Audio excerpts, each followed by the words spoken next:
สวัสดีพ่อแม่พี่น้องยินดีต้อนรับเข้าสู่ช่องที่ได้ใส่เส้นแนวเด้อนะมันสิจัดยำหอยแข็งพี่น้องได้หอยแข็งมาโรยหนึ่งจะมีผักแกมผักสลัดแตงหอมรวมแก้วเนี่ยจะได้เด็ดอีกมาพี่น้องเนาะ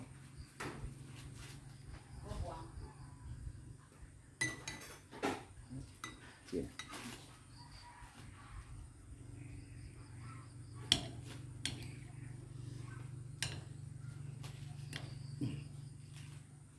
เนาะจิ้มคำใหญ่ๆเนาะ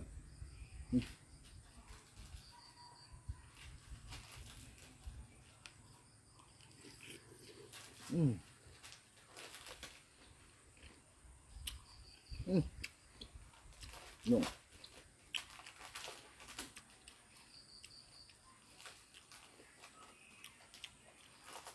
ขอพาพี่น้องเนาะ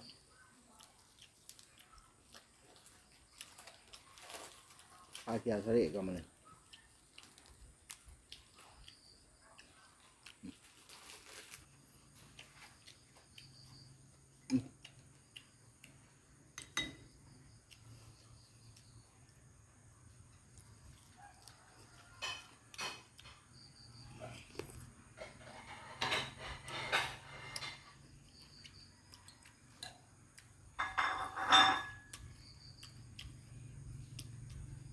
กินเยอะๆมันเลยพี่น้องเนาะ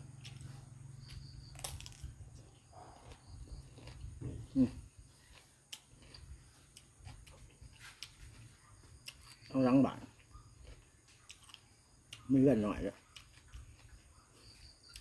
เป็นชายสด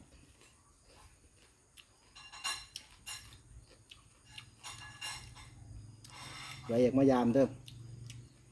ชายสดมายามได้นอนเลื่อนหน่อย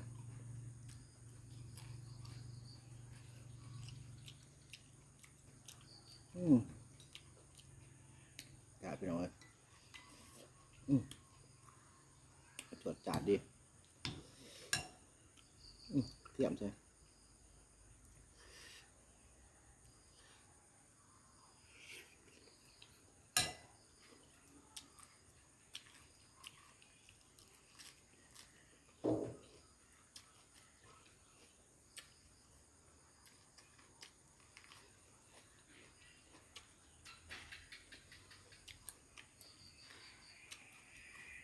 หัวหอม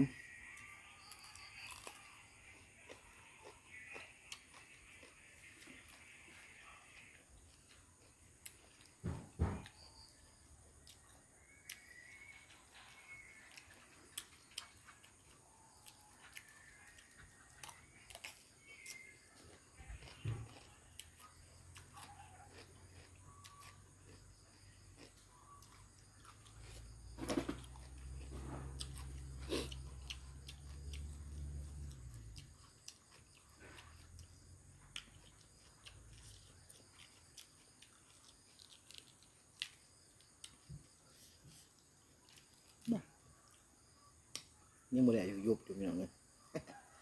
เคยยุบก็ยุบเจ้า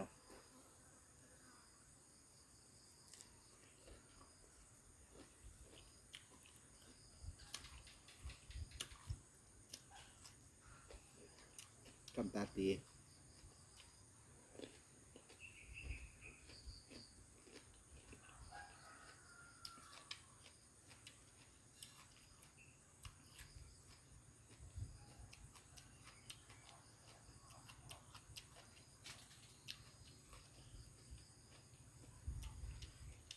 ว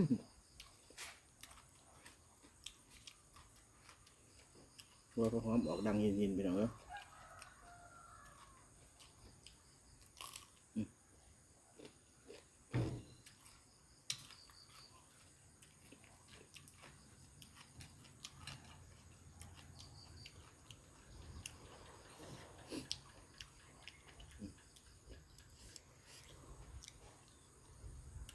เทียมใช่ไหมสดน้ำ อืม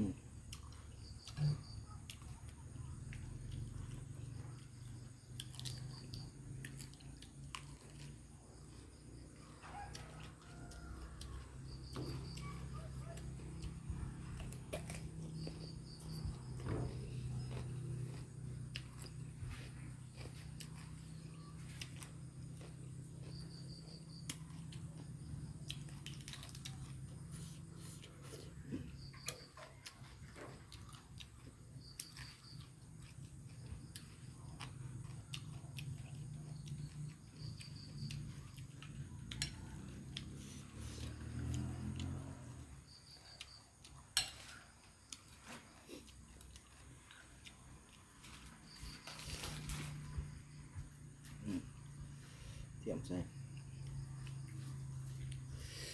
บวกบวกใส่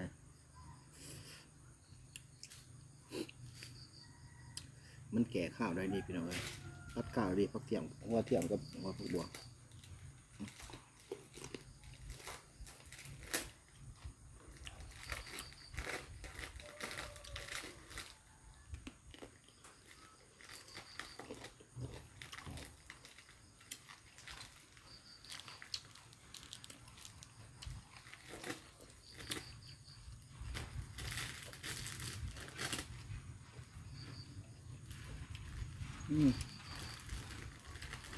ง่วงพี่น้อง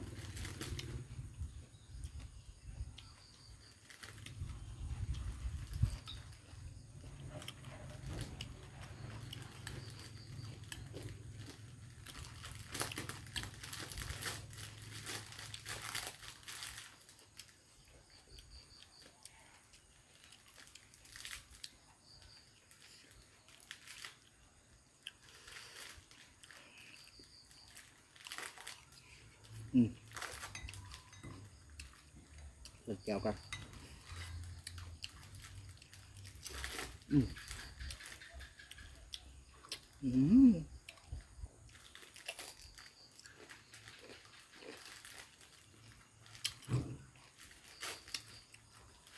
ตรวจกาดดิแก้วแล้ว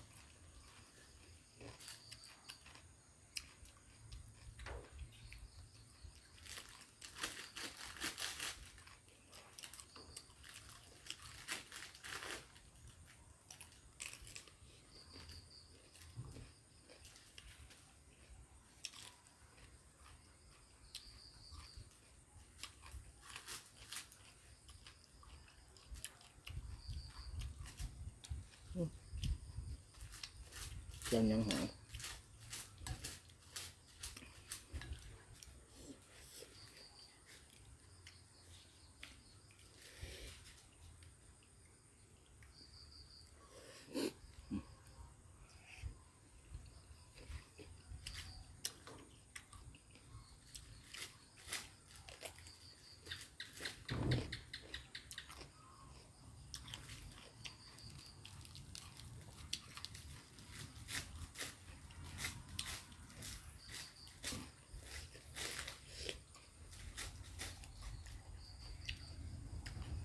พักจำแก้ว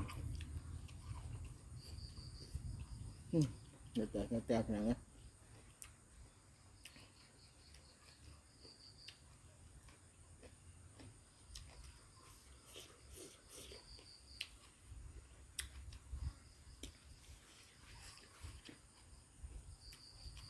นุ่งไหน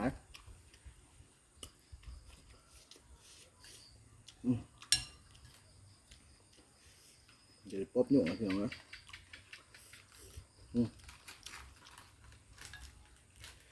ครับจะตายไปโลหนึ่งอย่างไง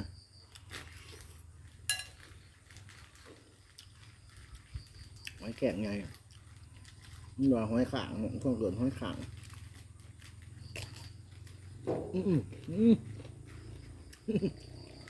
เพียปาง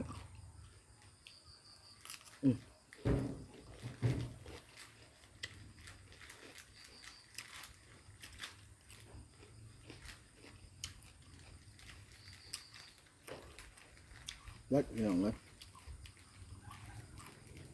แล้วจะนำไป แล้วก็บัวบักเสียม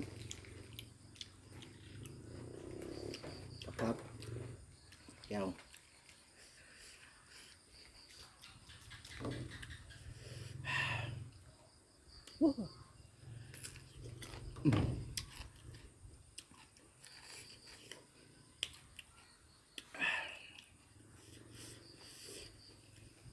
เผ็ดน้ำผักเสียมผักบัวครับพ่อแห้ง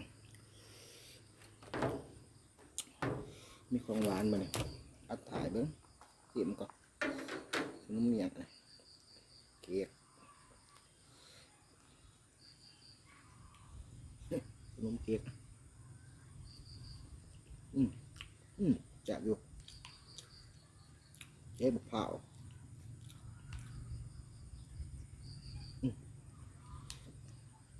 แก่เผ็ดเปลี่ยนเลย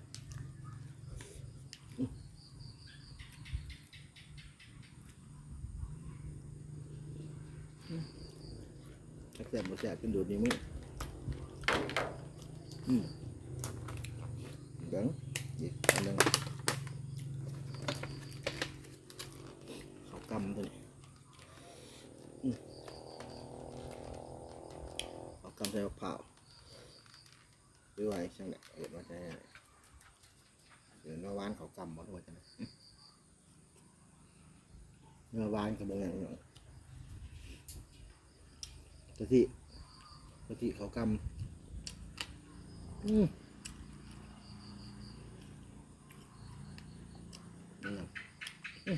ตาเขาเพียงเหมือนเลยซะ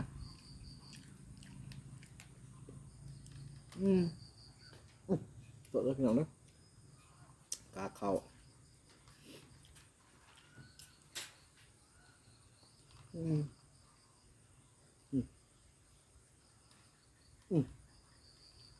มากระยาเข้ามา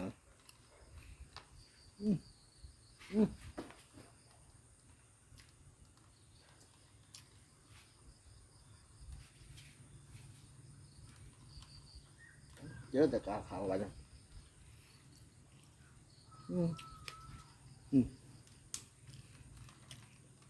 ไม่ขาดเลยเนาะบอกเกี่ยงเอาไว้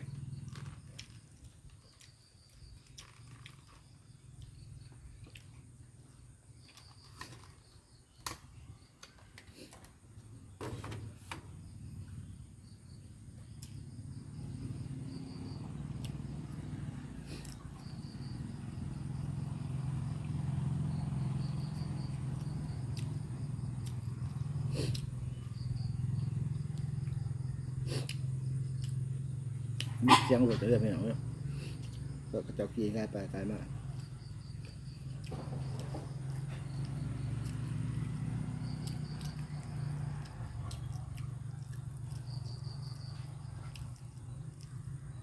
เนาะวันนี้กินอิ่มเนี่ยก็เลยจะปิดคลิปได้วันนี้พี่น้องเลยขอบมุกขอบใจสำหรับพี่น้องที่มาบอกมาชมเนาะอย่าลืมเดินพี่น้องเด้อกดไลค์กดแชร์กดติดตามกดกระดิ่งเนาะทาง2 YouTube วีรไส้แชนแนลเนาะเป็นภาษาไทยวีรไส้และภาษาอังกฤษอีกวีรไส้ VLASAY เนาะแล้วก็ channel เนาะนั่นเนาะขอบคุณขอบใจเด้อพี่น้องเด้อติดตามขอบใจในร้าน